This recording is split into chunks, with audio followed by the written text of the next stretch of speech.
¿No es acaso la búsqueda de un alma gemela, de esa resonancia perfecta que vibre al unísono con los anhelos más profundos, un imán para los espejismos que el desierto de la soledad proyecta con tanta maestría? Mateo Vargas, a sus 38 años, encarnaba esta interrogante sin siquiera rozarla con la conciencia.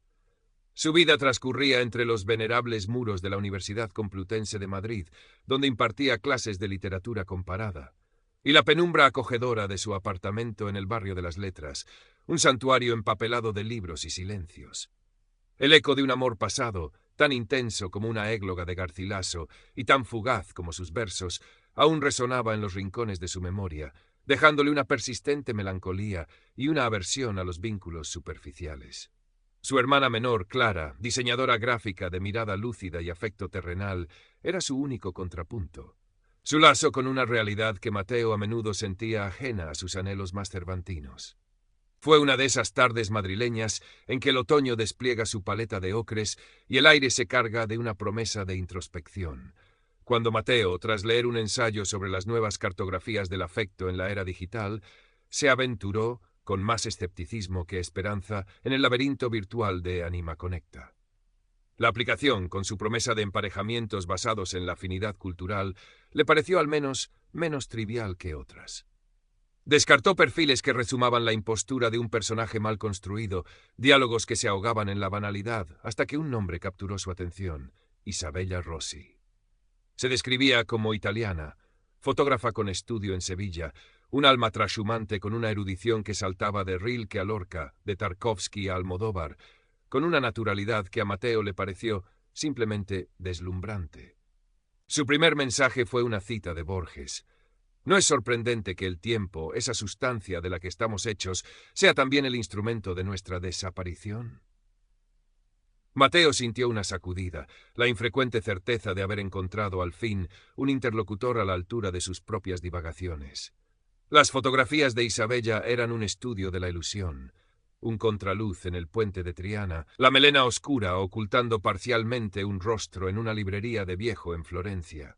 Un viaje de inspiración, explicó, la mirada perdida tras el objetivo de una cámara reflex, en lo que parecía ser un taller lleno de cachivaches artísticos.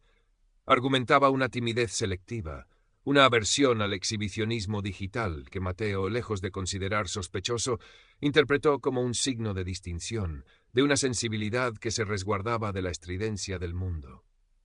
Sus conversaciones, al principio por chat y luego a través de extensos correos electrónicos, se convirtieron en el ágora donde sus almas parecían encontrarse. Hablaban de la intertextualidad en la obra de Vila Matas, del uso del color en la filmografía de Kieslowski, de la saudade portuguesa que ambos, curiosamente, sentían como propia. Casi sin darse cuenta, Mateo comenzó a teclear las primeras páginas de una novela. La llamó, en un arranque de romanticismo que luego le produciría un rubor retrospectivo, Luces de Contraluz. Lorenzo, su protagonista, era un taciturno profesor de filología en Madrid, quien a través de una correspondencia fortuita conocía a Alma, una enigmática pintora afincada en Cádiz, cuya sensibilidad parecía ser el negativo exacto de la suya. Cada confidencia de Isabella, cada giro de frase, cada anécdota sobre su supuesta vida bohemia en Sevilla o sus esporádicos viajes a Italia en busca de la luz adecuada, se transfiguraba, casi por alquimia, en un rasgo de Alma, en un recodo del argumento. Cada confidencia de Isabella, cada giro de frase, cada anécdota sobre su supuesta vida bohemia en Sevilla o sus esporádicos viajes a Italia en busca de la luz adecuada, se transfiguraba, casi por alquimia, en un rasgo de la realidad, o lo que Mateo percibía como tal, y la ficción que brotaba de sus dedos comenzaron a entrelazarse en una urdimbre cada vez más densa y, para él, embriagadora. Isabella poseía una inteligencia emocional camaleónica. Sabía cuándo ser oyente, cuándo polemista, cuándo confidente vulnerable. Mateo le habló de Nocturnos del alma, su poemario inédito que dormía el sueño de los justos en un cajón desde hacía una década. Ella le suplicó, con una ternura que lo desarmó, que le enviara algunos poemas. La respuesta de Isabella fue un ditirambo. Mateo, esto es pureza. Hay tanto dolor contenido, tanta belleza esquiva. Debes publicarlo. El mundo necesita leer esto.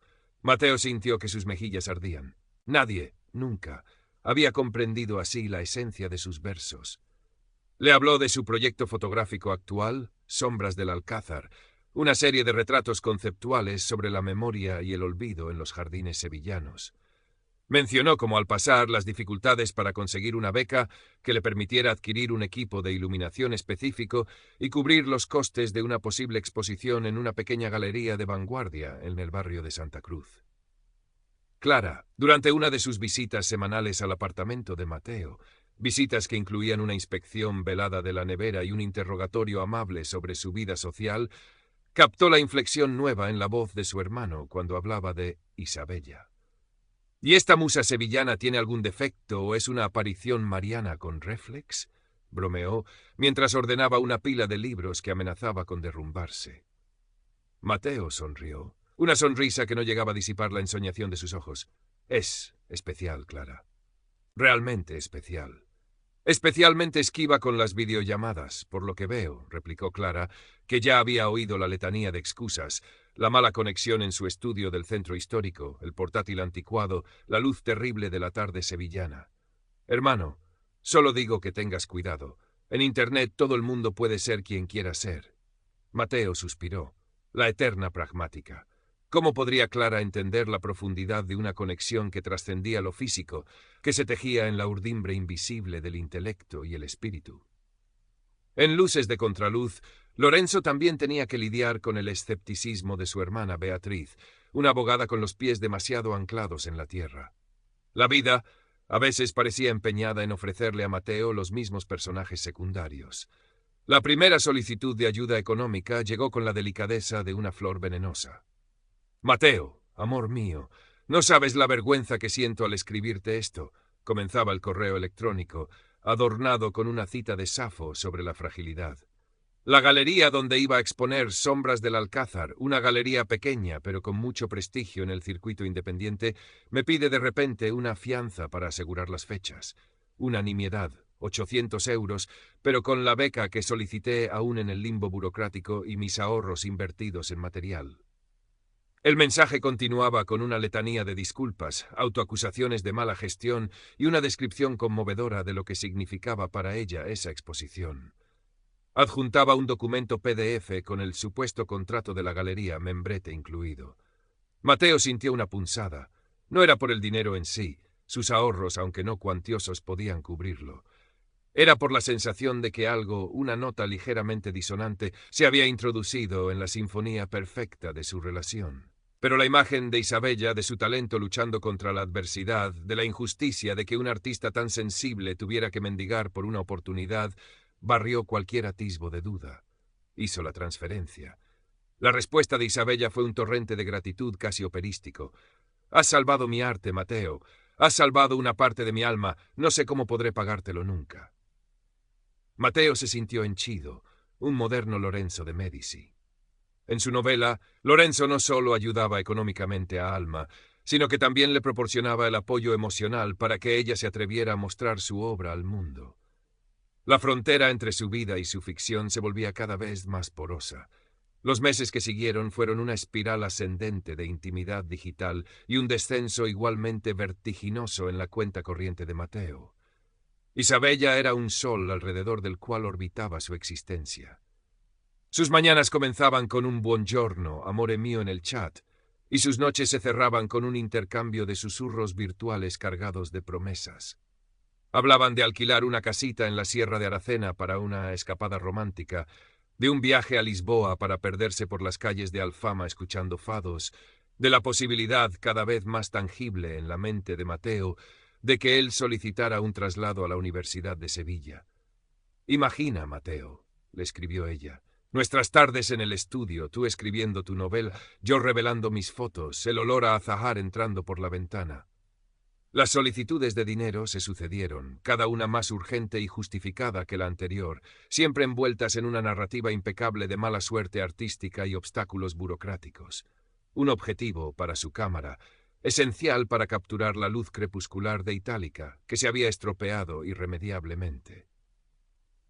Un curso de técnicas de revelado antiguas en Arles, impartido por un maestro casi legendario, cuya matrícula vencía en 48 horas. Una inesperada y dolorosa deuda fiscal de su difunto padre en Italia, que amenazaba con empañar el buen nombre de su familia y que ella, como hija única, se sentía en la obligación de saldar. Mateo, atrapado en la lógica de su propia creación literaria, donde Lorenzo superaba cualquier prueba por amor a Alma, y en la adicción emocional a la validación constante de Isabella, seguía cediendo. Primero fueron sus ahorros, luego un pequeño préstamo personal que solicitó con la excusa de reformas en casa. Finalmente, el límite de sus tarjetas de crédito comenzó a tensarse peligrosamente. En su novela, Lorenzo vendía un valioso incunable para ayudar a Alma a montar su primera gran exposición. Mateo miraba con creciente inquietud su propia colección de primeras ediciones. Clara lo veía cada vez más ojeroso, más absorto, con una alegría febril que se alternaba con periodos de notable irritabilidad. ¿Todo bien con la musa sevillana?, le preguntaba, intentando mantener un tono ligero que no lograba ocultar su preocupación. Porque últimamente pareces el protagonista de un drama de Echegaray. Todo va increíblemente bien, Clara, respondía Mateo, forzando un entusiasmo que ya no sentía con tanta convicción. Estamos planeando cosas maravillosas, solo que, bueno, ser artista en España no es fácil. A veces necesita un poco de apoyo. Apoyo o patrocinio a tiempo completo, replicó Clara, esta vez sin ambajes. Mateo, he estado haciendo algunas averiguaciones. Esa galería de la que me hablaste, Luz del Sur, no existe, o al menos no hay ningún registro de ella en Sevilla con esa dirección. Y las fotos que te envía, algunas las he encontrado en bancos de imágenes, con otros nombres, atribuidas a fotógrafos del este de Europa. El corazón de Mateo dio un vuelco doloroso. ¿Qué? ¿Qué estás diciendo?, balbuceó, sintiendo que el suelo se abría bajo sus pies. Digo que creo que te están engañando, hermano, dijo Clara con una mezcla de firmeza y compasión. Digo que esta Isabella podría ser cualquiera, en cualquier parte, inventándose una vida para sacarte el dinero. Mateo se levantó temblando. No tienes ni idea de lo que hablas, siseó con una furia que sorprendió a ambos. Tú no la conoces, no conoces nuestra conexión. Es envidia lo que tienes, envidia de que yo haya encontrado a alguien que me entiende de verdad, algo que tú, con tu cinismo, nunca comprenderás. Salió del apartamento de Clara dando un portazo, dejando tras de sí un silencio cargado de tristeza y preocupación. Corrió a su refugio, a su ordenador. Necesitaba la voz de Isabella, su confirmación.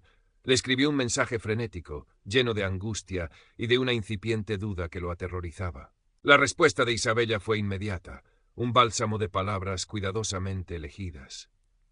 Oh, Mateo, mi amor, ¿cómo puedes dudar de mí así? Después de todo lo que hemos compartido, esa galería tuvo problemas y tuvo que cerrar. Me trasladaron la exposición a otro espacio, Alma del Sur. Olvidé decírtelo con tanto lío. Y mis fotos... A veces colaboro con agencias bajo pseudónimo. Es complicado de explicar. El mundo del arte es muy competitivo. ¿De verdad crees que yo podría engañarte? Me partes el corazón, Mateo. Pensé que lo nuestro era más fuerte que las insidias de gente que no entiende la profundidad de lo que sentimos. Mateo leyó y releyó el mensaje. Cada palabra parecía diseñada para calmar sus miedos, para reafirmar su fe. Y él quería creer. Necesitaba creer. La alternativa era demasiado monstruosa para contemplarla. Se aferró a sus explicaciones como un náufrago a una tabla. En Luces de Contraluz, Lorenzo también enfrentaba calumnias contra Alma, maquinaciones de rivales envidiosos que intentaban separarlos. Y Lorenzo, por supuesto, defendía a su amada con la fiereza de un león. Mateo se sintió reconfortado por el paralelismo. Su vida, una vez más, seguía el guión de una gran historia de amor. Unas semanas después, cuando la tormenta de dudas parecía haberse calmado, Isabella le escribió con una noticia que lo dejó sin aliento. Mateo, tesoro mío, tengo el billete. Voy a Madrid la semana que viene. Por fin, por fin, por fin. He conseguido vender unas fotografías antiguas a un coleccionista privado y con eso y un pequeño adelanto de un nuevo proyecto puedo pagarme el viaje. No puedo esperar a abrazarte, a leer juntos el final de Luces de Contraluz, a pasear por el Retiro cogidos de la mano. Mateo sintió que una oleada de euforia pura barría todos los vestigios de ansiedad. Iba a suceder. Su sueño se haría realidad.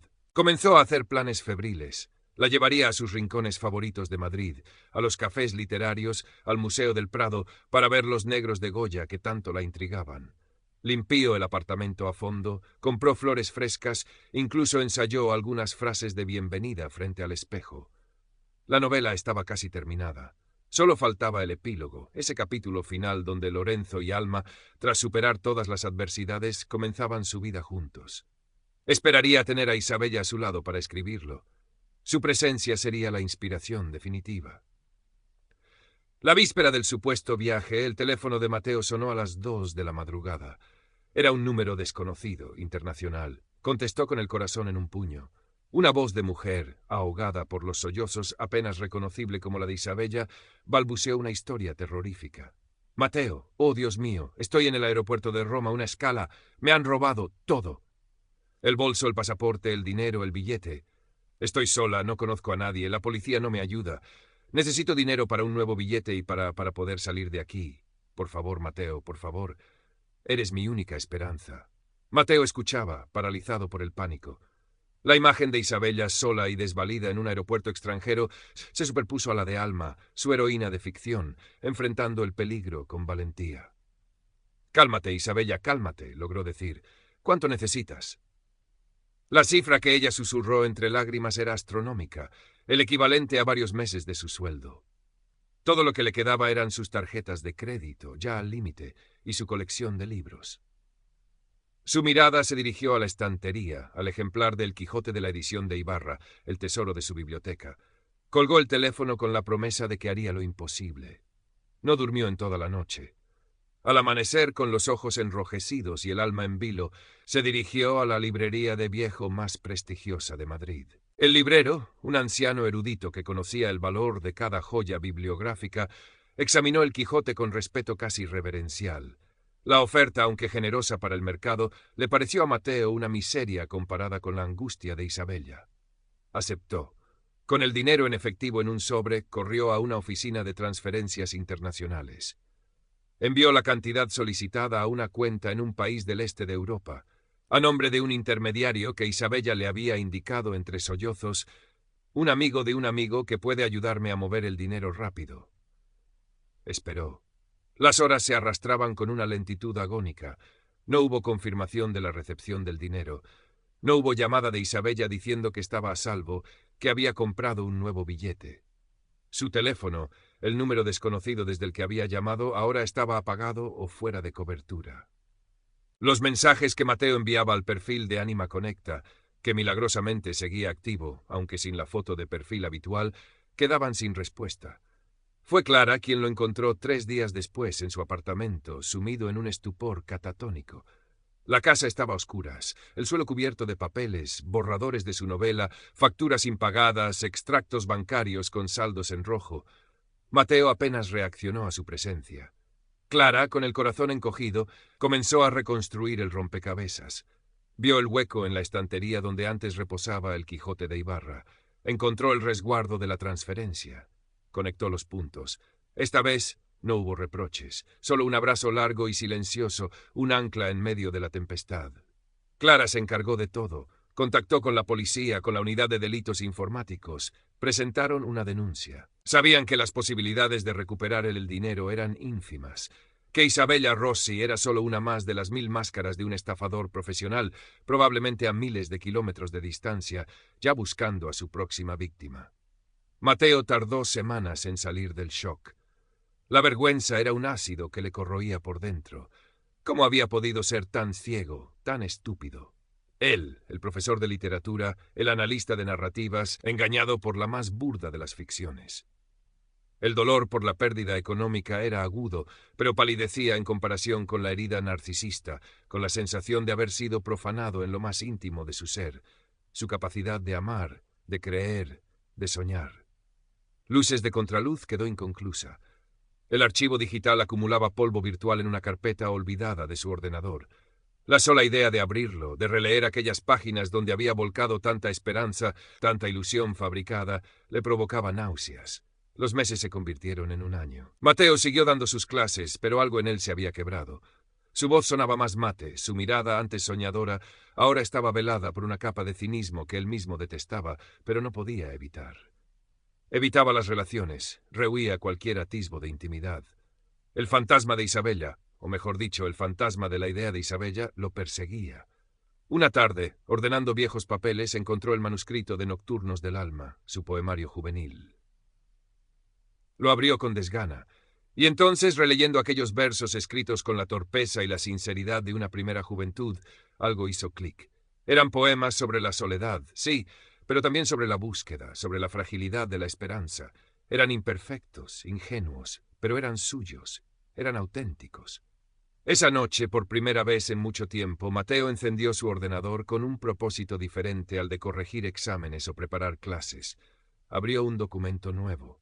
No era luces de contraluz, era algo distinto. Comenzó a escribir, no sobre un amor idealizado, sino sobre la anatomía de un engaño, sobre la vulnerabilidad de un hombre que confundió la ficción con la vida, sobre la dolorosa reconstrucción de la confianza en un mundo donde las máscaras son más fáciles de llevar que los rostros desnudos. No sabía si aquello se convertiría en una novela, en un ensayo, o simplemente en un ejercicio de catarsis personal. Pero mientras tecleaba, sintió que una pequeña luz, tímida pero persistente, comenzaba a parpadear en la oscuridad de su alma.